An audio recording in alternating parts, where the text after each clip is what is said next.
どうも、ダイキングです。本日も動画を見ていただきありがとうございます。今回はですね、M4 iPad Pro 届きましたので、開封レビュー、だいたい3日間ぐらい使ってみたので、使ってみて、良かった点と、気になる点もね、いくつかありましたのでお話ししたいかなと思います。おおむねね、いいですよ。今、ここにあるんですけど。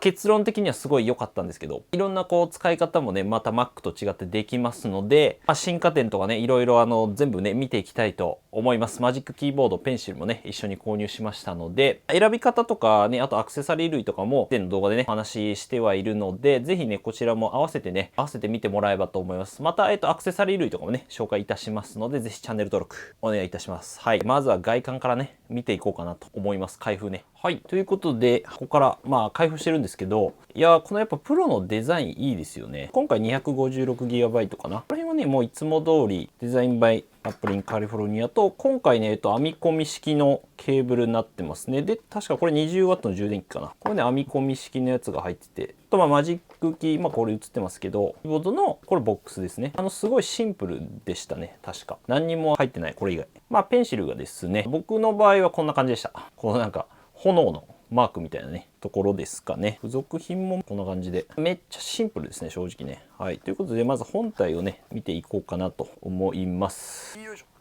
で、今回僕は、シルバーですね。選びました。で、これコネクターですかね、裏は。ここが今回ね、銅板が使われてるらしくので、耐熱効率が 20% 良くなってるということです。カメラも今回、一眼になんでなってますね、ここがね。この下のセンサーはなんかね、光だったかな。光を、明暗とか明るさを測るセンサーらしいです。こうライトと LED ライトと、あれかな、ライダースキャナーが入ってますね。薄さはね、えぐいね。もうこんなんですよ、本当に。めちゃくちゃ薄い。これなんで iPhone15 か。iPhone と比べてもこの薄さというか、ペンシルよりなんなら薄い。よいしょと。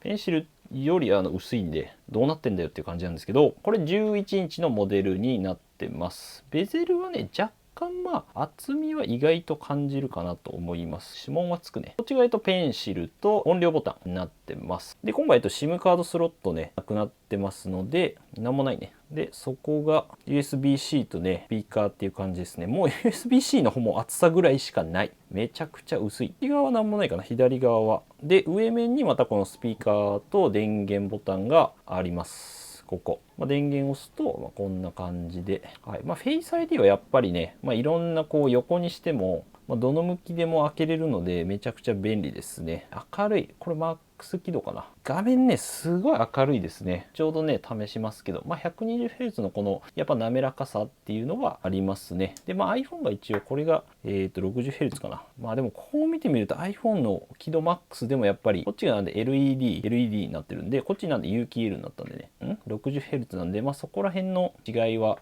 ちょっと感じてもらえるかなと思いますね、これでね。これ 120Hz。こんな感じですね。薄。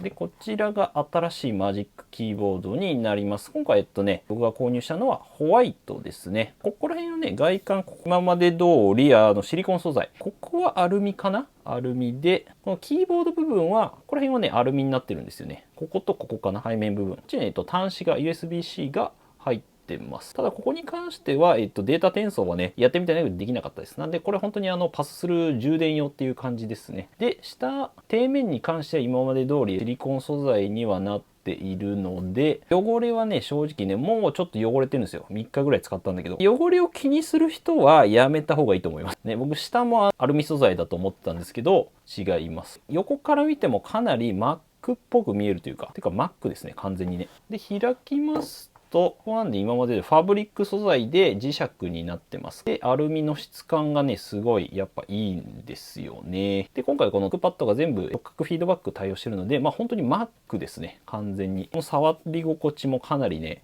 Mac っぽい。キーボードもどっちかというとマジックキーボードみたいな打ち心地かなって思いますね。カチカチカチカチ。カタカタカタカタね、すごいなる感じではある。で、角度は多分どうだろうな。このぐらいが限界。45度ぐらいが限界なんじゃないかなって思います。このぐらい。ここになんでコネクターがついてるので、このままシームレスに、iPad ですね、つないで、使えるようになってますね。非常にね、いいですよね。この角度的にはどうだろう。であんまり変わってないかっていうか、薄いよね、iPad がね。非常に薄い。もうこんなんです。薄すぎる。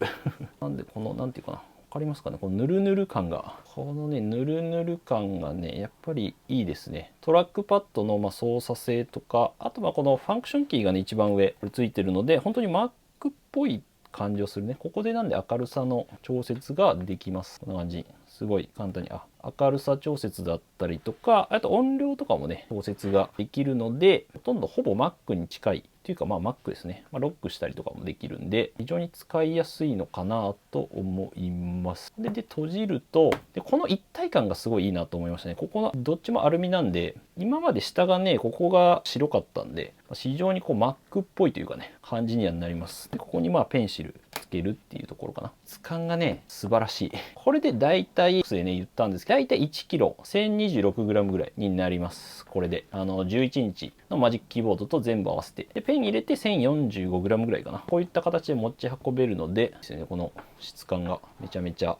気に入っております。こんな感じで、なんで開いて、このシームレスさがめっちゃいいかなと思う。てかめっちゃ薄い。Apple Pencil Pro になってます。で、見た目はね、変わんないですね。普通の、今までと。ただなんか磁力が結構ね、強くなってる気はします。ガチッとつく感じ。ここにくっつけると今まで通り、ペアリングとこの充電がね、出るっていう仕様は変わんないですね。変わんないですよね。で、ペン先とかも今までと同じものが使えます。なんでこう外して使うことできます。はい。で、ペンシルに関しての新機能なんですけど、今回。いや、これね、書いたんですけど、ペンシルやっぱいいですね。120Hz は結構やっぱね、書きやすい。新機能としてはこのスクイーズですね。ギュッと握るとこのペンがね、ツールがこういろいろ選択できるようになってまして、この場でできるのはいいよね。で、こっちやるとこう出てくるんですよ。ホバー機能とかは全部こう入ってるんで、ここで変えて、バレルロールですね。なんでこのペンの向きによって太さが変わる。横にすると横になるっていう風なね。よりこう今までの効果みたいな感じ。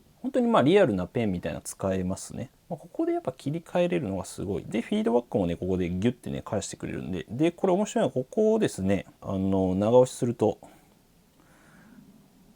そう、これね、消えていくんだよ。よじょじょじょじょじょって。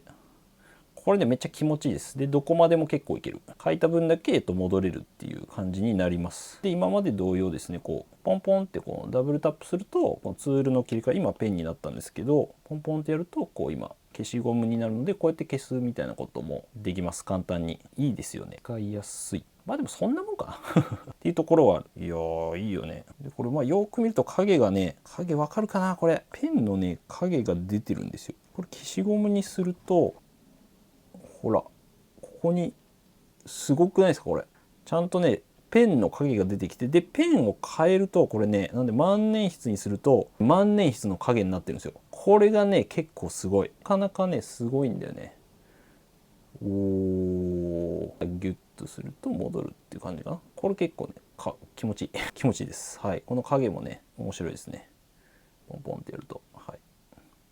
変わるって感じかな。買ったんです。この ESR の取り外しできるね、ペーパーライクフィルムかな。紙の質感みたいになります。なのですごいね、これを貼ると、今かなり反射してると思うんですけど、磁力で貼れるんですよね。取り外しできるのが結構いいなと思って。見た目はそんな変わんないかなと思います。すごく描きやすいんだよね。なんで、結構おすすめ。ボンボンってやってこうなんかね、消したりとか、スクイーズしてね、変えたりとかできるんで、これはいいですね。で、一応ね、設定でペンシルかな。この Apple Pencil のところでスクイーズとかですね、切り替えみたいなのは変えれますので、そこら辺も面白いかなと思いましたね。触覚とかね、触覚をなくすとかもできるし、スクリブルとかもできるんで、書いたらそのまま文字になるっていう削除とかね、いろんなこの機能があるんですよね。ペーパーライクフィルムもね、ちょっと今ずれちゃってますけど、取り外しできるんで、そんなにでもわかんないですよね。はい。専用ケースがあるので、ケースとかに入れて持ち運ぶっていう感じですかね。このスクイーズね、例えばこのグッドノートっていうアプリ、グッドノートっていうやつは、これノートを取れるやつなんですけど、スクイーズに関しては、ツールの切り替えとかはできないですね。なので、本当書くだけって感じかな、基本。書いて、戻る機能ぐらいは使えるんだけど、これはなんでアプリの対応次第なのかなと思いました。なんでまだまだね、アプリ対応してって感じなんですけどアプリによるっぽい、ここら辺は。で、こう押さないといけないしね。はい。切り替えとかはできるんですけど。はい。あとは、ファイナルカットプロとかも、入れてみました。これはこれで結構ね面白いというか、プロジェクト編集 Mac とかとは違うのかなと思います。でね、やっぱ動きとかは、滑らかで、これで面白いのがね、このライブ描画っていうのができるんですよ。で、例えばこれでダイキングって書いてみようかな。ダイキングって書くじゃないですか。こうで完了を押すと、そうするとここにライブ描画っていうのができて、これで再生すると、ほらちょっと見えたかな。今もう一回いきますよ。おお、来た来た来た。このライブで書いたのがそのまま反映されるっていうのができます。これ結構ね面白いなと思いました。iPad のねアプリならではの機能なのかなと思います。ここでこう、フルスクリーンにしてジュイーンって、タイミングをこう合わせてこうやるみたいなのいいなと思った。面白い。基本的な機能はでもねやっぱり同じなのかなと思いますね。これね。でファイナルカットでございます。ゲーム体験がめちゃめちゃいいんで原神いきますね。これがね結構ねすごいのよ。音がいいっていうのと、おーめっちゃすごくない？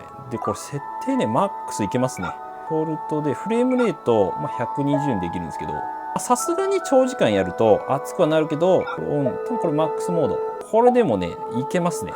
めっちゃ綺麗。でもこれやると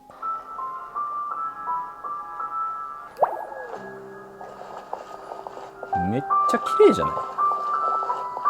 ちょっと音量やべえな。やっぱねこのスピーカーがめちゃくちゃいいっていうのと、これでもこのまま遊べちゃうんだよな。これ全然めちゃくちゃ綺麗じゃないですか。すごくない？この解像度。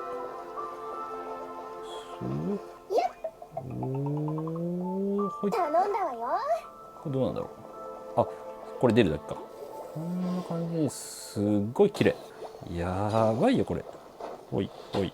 なんかスワンとかいるじゃん。これで長時間やると本体がね結構熱くなっちゃうんですけど、この薄さでこの綺麗さね、やばいよ。飛んじゃうかもしれないけどこれね。なんでこのゲーム体験はね超素晴らしいですね。音とこの11インチのこのなんていうかなサイズ感がちょうどいい気がする。僕はゲームって意味では、ゲームのやっぱりこの優位性はありますよね。すごい綺麗じゃないこれ。めっちゃ綺麗。音もいいしね。おー、ついた。めっちゃ綺麗だもん。音いいな。良すぎだろこれ音。いやゲームはやっぱね最高っすね。なのでこのままねもう、いやー素晴らしいよこれは。指紋はね目立つけどね。縦でもねステージマネージャーオンにしたらいいんじゃないかな。このまま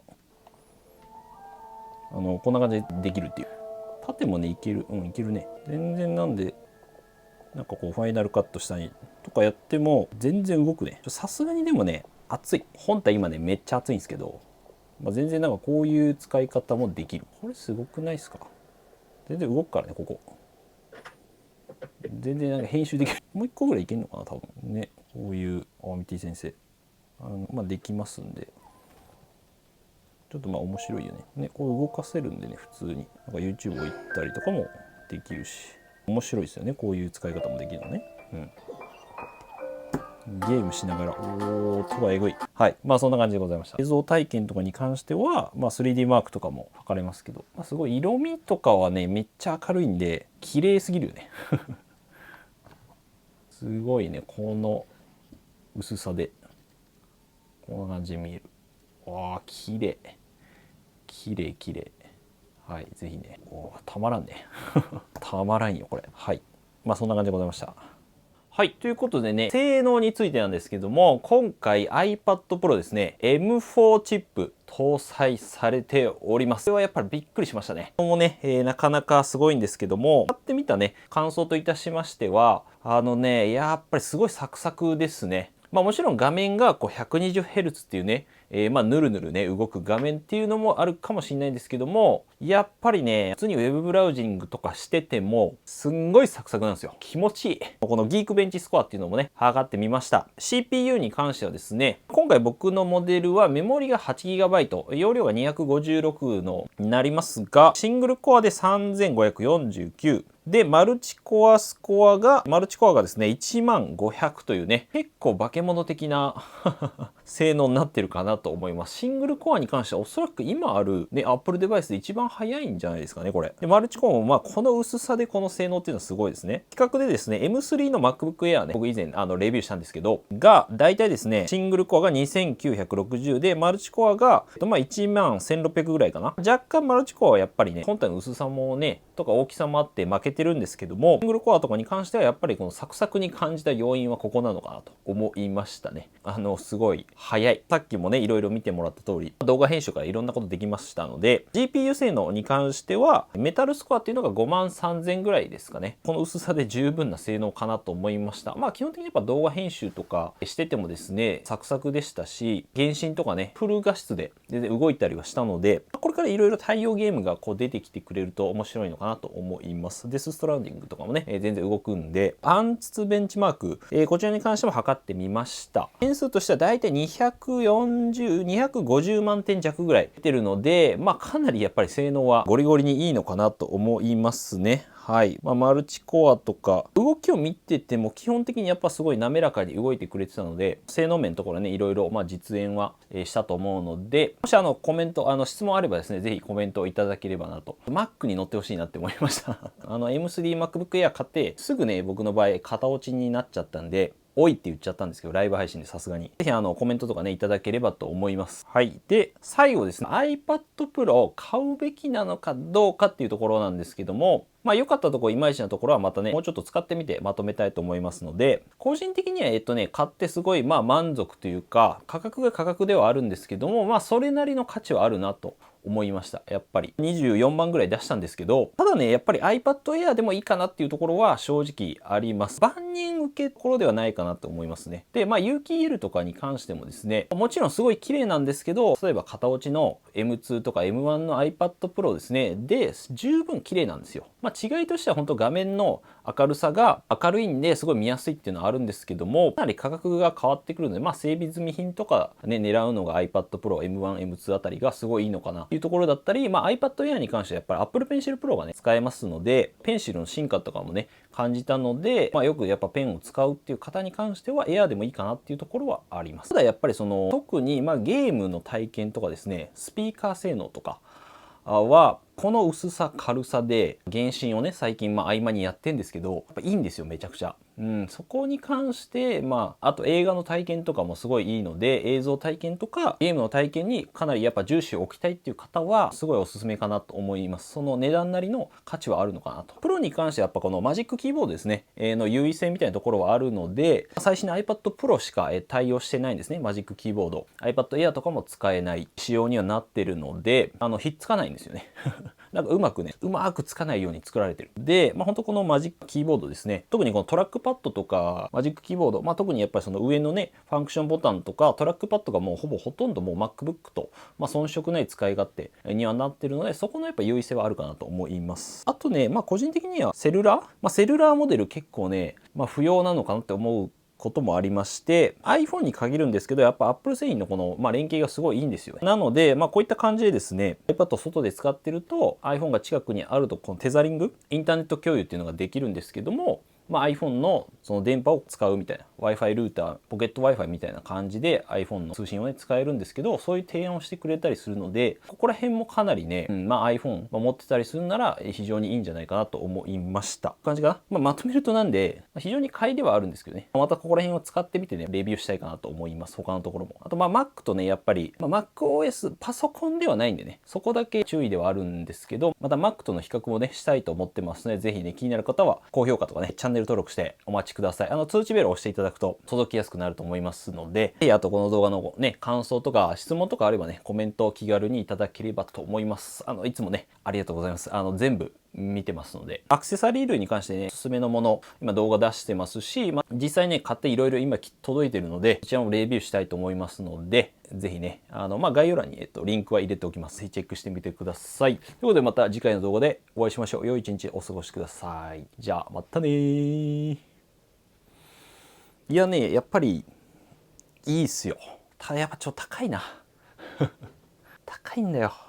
すごいね、質感とかめっちゃ良くなってるし、一体感が、より Mac に近づいたなっていう感じ。でもこれ選ぶの難しいね、Mac とね。またちょっと動画にするわ。難しい。